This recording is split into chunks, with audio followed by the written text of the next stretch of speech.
जय हिंद, नमस्कार साथियों। उत्कर्ष एकेडमी खिलचीपुर के ऑनलाइन प्लेटफॉर्म में आप सभी का स्वागत है। प्यारे साथियों, एसएससी जीडी 2022-23 का जो रिटन एग्जाम है वो बहुत ही ज्यादा नजदीक आ चुका है। अब हमारे पास बहुत ज्यादा समय नहीं बचा है दोस्तों। टॉप अति महत्वपूर्ण 20 प्रश्नों की सीरीज हमारी चल रही थी, जिसका आज हम लोग 21वां पार्ट पढ़ेंगे। तो साथियों, पूरा वीडियो प्रतिदिन एंडिंग तक देखा करें। ये ऐसे प्रश्न है दोस्तों जहां से कहीं ना कहीं एग्जाम के अंदर 100% मैं आपको बोल रहा हूँ जानकारी छपेगी। प्यारे साथियों, चैनल पर अगर नए हैं तो सब्सक्राइब जरूर कर ले। इससे हमारा जब भी वीडियो आएगा उसका नोटिफिकेशन आपको तुरंत मिल पाएगा। आज का वीडियो दोस्तों शुरू करने से पहले एक मोटिवेशन ध्यान रखिएगा। हार मत मानो, उन लोगों को याद करो दोस्तों जिन्होंने कहा था तुझसे नहीं होगा। दोस्तों, अगर आप तैयारी में मन नहीं लगता है तो आप उन लोगों को याद जरूर कर लेना जिन लोगों ने तुम्हारे बारे में ये सोच के रखा है कि तुम कुछ नहीं कर सकते। तो दोस्तों, इसी मोटिवेशन के साथ चलते हैं आज के पहले प्रश्न पर। और आज का पहला प्रश्न आप लोगों के सामने ये रहा। गौतम बुद्ध का जन्म स्थान आपको बताना है। गौतम बुद्ध का जन्म स्थान, चार ऑप्शन आपके सामने दिए गए हैं। तो दोस्तों, मैं आप लोगों को बता दूं, इसका सही जवाब हो जाएगा डी वाला, यानी लुम्बिनी। गौतम बुद्ध का जन्म हुआ था दोस्तों लुम्बिनी में। अब आप आगे अति महत्वपूर्ण जानकारी समझिएगा। गौतम बुद्ध का जन्म 563 ईस्वी पूर्व में लुम्बिनी नामक स्थान पर हुआ था। इनके बचपन का नाम सिद्धार्थ था। आगे समझिएगा दोस्तों, बौद्ध धर्म की स्थापना किसने की, अगर एग्जाम में पूछे तो बताइएगा गौतम बुद्ध ने। और दोस्तों, एग्जाम में छपता है एशिया का ज्योतिपुंज किसे कहते हैं, गौतम बुद्ध, इसका याद रखिएगा। आगे बढ़ जाते हैं दोस्तों नेक्स्ट क्वेश्चन की ओर, क्वेश्चन नंबर 2 की ओर। क्वेश्चन नंबर 2 आपके सामने ये रहा। और क्वेश्चन नंबर 2 में अगर बात करें हम लोग, निम्न में से कौन सा उपन्यास भारत के स्वतंत्रता सेनानियों के लिए प्रेरणा का स्रोत बना था। अति महत्वपूर्ण क्वेश्चन है दोस्तों, याद रखिएगा। सही जवाब आनंद मठ होगा। यानी दोस्तों, जो आनंद मठ उपन्यास है ये भारत के स्वतंत्रता सेनानियों के लिए प्रेरणा का स्रोत बना था। इसका जो राइट आंसर हो जाएगा बी वाला ऑप्शन हो जाएगा। अब टॉप अति महत्वपूर्ण बात को आप समझिएगा। आगे यदि बात करें दोस्तों, तो बंकिम चंद्र चटर्जी द्वारा यह उपन्यास लिखा गया था, आनंद मठ। और दोस्तों, मैं आप लोगों को बता दूं, इसे बंगाली देशभक्ति की बाइबिल भी कहा जाता है। याद रखिएगा, आनंद मठ। और उसके बाद बंकिम चंद्र चटर्जी दोस्तों और स्वतंत्रता सेनानियों के लिए एक प्रेरणा बना था, जो आपको याद रखना है। अगले क्वेश्चन पर आ जाते हैं दोस्तों। नेक्स्ट क्वेश्चन, क्वेश्चन नंबर 3 अति महत्वपूर्ण है दोस्तों। 1 बिलियन में कितने करोड़ होते हैं, वेरी मोस्ट आईएमपी है। तो दोस्तों, मैं आप लोगों को बता दूं, 1 बिलियन में 100 करोड़ होते हैं, यानी इसका सही जवाब बी वाला ऑप्शन हो जाएगा। आगे अगर हम बात करें अगले क्वेश्चन की, क्वेश्चन नंबर 4, किस खिलाड़ी को भारत रत्न मिला है। चार ऑप्शन आपके सामने दिए गए हैं दोस्तों।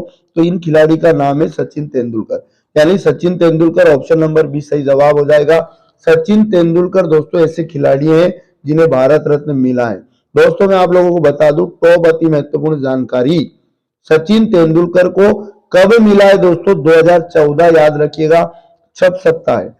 और भारत रत्न से सम्मानित किया गया था दोस्तों।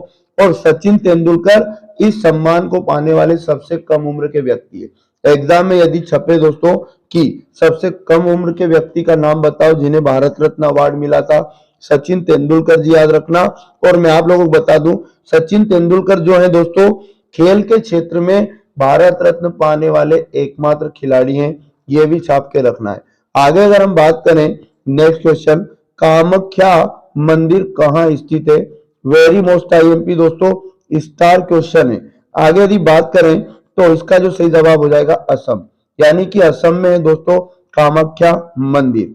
आप अति महत्वपूर्ण जानकारी समझिएगा, यह नीलांचल पर्वत पर स्थित सती का मंदिर है दोस्तों, याद रखिएगा पर्वत का नाम नीलांचल, नीलांचल पर्वत। यह 51 शक्ति पीठों में सर्वोच्च स्थान रखता है दोस्तों, ये अति महत्वपूर्ण बात है। कामाख्या मंदिर, असम। आगे यदि बात करें अगले क्वेश्चन की, दिल्ली स्थित लोटस टेम्पल किस धर्म से संबंधित है। दिल्ली में है दोस्तों लोटस टेम्पल, तो याद रखिएगा इसका सही जवाब हो जाएगा बहाई। दोस्तों सी राइट आंसर हो जाएगा, यानी दिल्ली का लोटस टेम्पल दोस्तों बहाई धर्म से संबंधित है। आगे यदि हम बात करें अति महत्वपूर्ण बात, तो यह नीलांचल पर्वत पर स्थित, ये रॉन्ग है दोस्तों, पिछले क्वेश्चन की डिटेल आ गई है। तो अगली बात अगर हम करें next question 7 number, upper cut किस खेल से संबंधित है? ये शब्द है दोस्तों upper cut. Very most IMP है बॉक्सिंग। ए इसका सही जवाब हो जाएगा। अपर कट का संबंध बॉक्सिंग से है। अति महत्वपूर्ण जानकारी है। आगे यदि हम लोग बात करें तो याद रखिएगा एक वेरी मोस्ट आईएमपी क्वेश्चन दोस्तों, बॉक्सिंग का एक फेमस स्टेडियम याद रखिएगा जिसका नाम है यानकी स्टेडियम, न्यूयॉर्क में है दोस्तों। एग्जाम में छप सकता है। आगे यदि बात करें अगले क्वेश्चन की तो प्रोसेसर के तीन मुख्य भाग हैं, तो इसका सही जवाब जो हो जाएगा दोस्तों, प्रोसेसर के तीन मुख्य भाग एएलयू, कंट्रोल यूनिट और रजिस्टर, यानी बी वाला राइट आंसर हो जाएगा। अति महत्वपूर्ण जानकारी है। आगे यदि बात करें हम लोग नेक्स्ट क्वेश्चन की तो समझिएगा, नोबेल पुरस्कार प्राप्त करने वाले प्रथम भारतीय कौन था? अति महत्वपूर्ण है, स्टार लगाइएगा दोस्तों, एग्जाम के अंदर छपेगा। तो नोबेल पुरस्कार प्राप्त करने वाले पहले भारतीय का नाम है दोस्तों रविंद्रनाथ टैगोर, यानी इसका जो सही जवाब हो जाएगा डी वाला ऑप्शन सही होगा। रविंद्रनाथ टैगोर को सबसे पहले भारत के ऐसे व्यक्ति हैं जिनको नोबेल पुरस्कार मिला था। अब आगे यदि हम बात करें अति महत्वपूर्ण जानकारी की, रविंद्रनाथ टैगोर की काव्य रचना गीतांजलि के लिए दोस्तों इनको सन 1913 में याद रखिएगा साहित्य का नोबेल पुरस्कार मिला था, याद रखिएगा।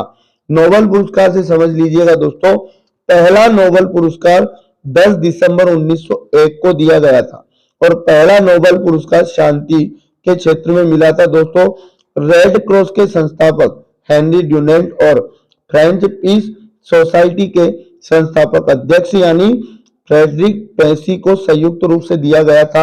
अति महत्वपूर्ण वेरी वेरी मोस्ट आईएमपी छाप के रखिएगा। आगे यदि बात करें नेक्स्ट क्वेश्चन, भारत की पहली महिला राज्यपाल कौन थी? भारत में पहली बार कौन महिला राज्यपाल बनी थी? सही जवाब हो जाएगा सरोजनी नायडू, यानी कि ए इसका सही जवाब हो जाएगा। आगे यदि बात करें दोस्तों तो सरोजनी नायडू उत्तर प्रदेश की पहली महिला राज्यपाल बनी थी। पूरे देश के अंदर एग्जाम में छप सकता है, वेरी मोस्ट टाइम की। आगे यदि बात करें नेक्स्ट क्वेश्चन की, विख्यात सोमनाथ मंदिर को किसने नष्ट किया था? स्टार लगाइएगा दोस्तों। तो याद रखिएगा सही जवाब हो जाएगा सुल्तान महमूद गजनवी, यानी 20 का राइट आंसर हो जाएगा। सुल्तान महमूद ने सोमनाथ मंदिर को क्या किया था साथियों? लूटा था, नष्ट किया था। आगे यदि बात करें, सोमनाथ मंदिर भारत के गुजरात राज्य में है, एग्जाम में पूछ सकता है सोमनाथ मंदिर कहाँ है, तो गुजरात बताइएगा। सोमनाथ मंदिर भारत के 12 ज्योतिर्लिंग में से एक है, वेरी मोस्ट टाइम की जानकारी है। आगे यदि बात करें क्वेश्चन नंबर 12, सीपीयू का विस्तृत रूप क्या है? सीपीयू, सीपीयू का फुल फॉर्म हमें बताना है दोस्तों। तो सही जवाब जो हो जाएगा इसका सेंट्रल प्रोसेसिंग यूनिट, यानी दोस्तों इसका राइट आंसर हो जाएगा बी वाला option, central processing unit CPU का पूरा नाम है। आगे यदि बात करें दोस्तों नेक्स्ट क्वेश्चन की, तो अगला क्वेश्चन आपके सामने ये रहा 13 नंबर, भारतीय अर्थव्यवस्था कैसी है?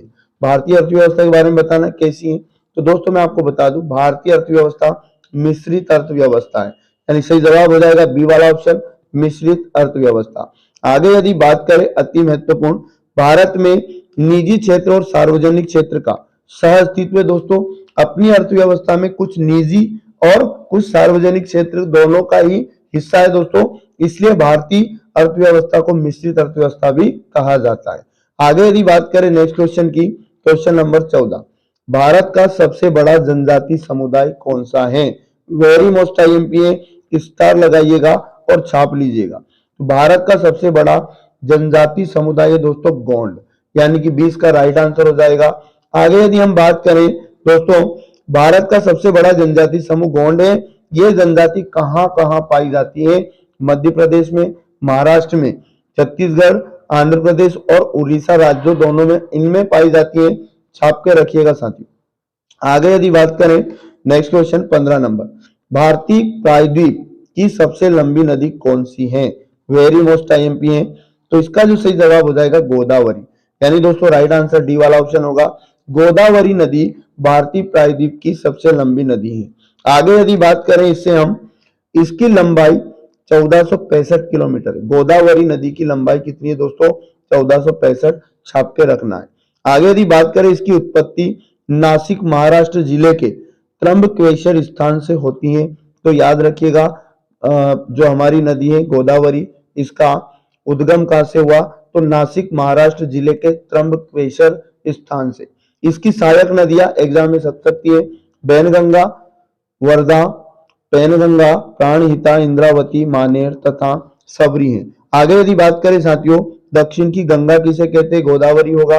वृद्ध गंगा किसे कहते हैं? गोदावरी होगा। ये जो जानकारी है साथियों एग्जाम के अंदर छपेगी, दिल से कह रहा हूं, प्रॉमिस कर रहा हूं, 100% एग्जाम में छपेगी।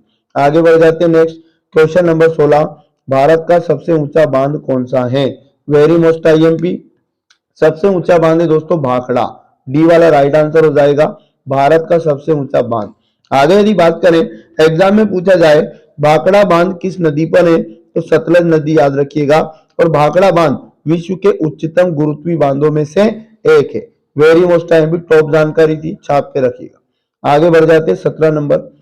साइलेंट वैली स्थित है दोस्तों, साइलेंट वैली कहाँ स्थित है? सही जवाब हो जाएगा केरल, यानी कि 20 का राइट आंसर हो जाएगा। केरल में है दोस्तों साइलेंट वैली। आगे यदि बात करें नेक्स्ट, तो याद रखिएगा भारत के महत्वपूर्ण पदाधिकारियों के वेतन एवं भत्ते का उल्लेख संविधान की किस अनुसूची में हुआ है? जो भारत के पदाधिकारी जितने भी हैं दोस्तों, इनके वेतन भत्ते का उल्लेख किस अनुसूची में हुआ? दूसरी अनुसूची इसका सही जवाब हो जाएगा, बी वाला ऑप्शन। दोस्तों 4 अनुसूचियां हैं, चारों क्लियर करिएगा। सबसे पहले आपको छापना है पहली अनुसूची में क्या है दोस्तों, तो याद रखिएगा राज्य एवं संघ राज्य क्षेत्रों के बारे में उपबंध है। दूसरी में हमने जान लिया कि दोस्तों जो पदाधिकारी उनके वेतन एवं भत्ते का उल्लेख है। और तीसरी अनुसूची जानिएगा शपथ का प्रारूप, यानी दोस्तों जो हमारे पदाधिकारी शपथ लेते हैं उनका प्रारूप किस अनुसूची में? तीसरी में। और चौथी अनुसूची में साथियों राज्यसभा में स्थानों का आवंटन। तो ये चारों अनुसूचियां छाप लेना, कोई सी भी एग्जाम में आ सकती हैं। आगे यदि बात करें भारत के नियंत्रक एवं महालेखा परीक्षक की नियुक्ति की अवधि कितनी है? दोस्तों भारत के नियंत्रक एवं महालेखा परीक्षक की नियुक्ति की अवधि यानी कितने साल के लिए वो चुने जाते हैं दोस्तों? तो 6 साल याद रखिएगा, 6 वर्ष या 65 वर्ष की आयु, जो भी पहले हो, यानी इसका सही जवाब हो जाएगा सी वाला। आगे यदि बात करें नेक्स्ट, तो याद रखिएगा वेरी मोस्ट आईएमपी। और अंतिम प्रश्न दोस्तों, the Indian war of independence नामक पुस्तक के लेखक कौन है? तो इसका जो सही जवाब हो जाएगा दोस्तों वीडी सावरकर, यानी डी इसका राइट आंसर हो जाएगा। अब आप 2 अति महत्वपूर्ण फेमस बुकें और छापिएगा दोस्तों। बाल गंगाधर तिलक की पुस्तक याद रखिएगा गीता रहस्य, उसके बाद वीडी सावरकर की पुस्तक अभी हमने जान लिया the Indian war on independence, अति महत्वपूर्ण जानकारी थी। तो दोस्तों ये थे आज के टॉप 20 क्वेश्चन। अगर वीडियो अच्छा लगता है तो लाइक शेयर जरूर किया करें और दोस्तों के साथ जरूर शेयर किया करें। दोस्तों चैनल सब्सक्राइब नहीं किया जरूर कर लें, अभी एक से एक वीडियो आपके सामने आने वाले हैं जिसका नोटिफिकेशन आपको तुरंत मिल सके। मिलेंगे दोस्तों नेक्स्ट वीडियो में।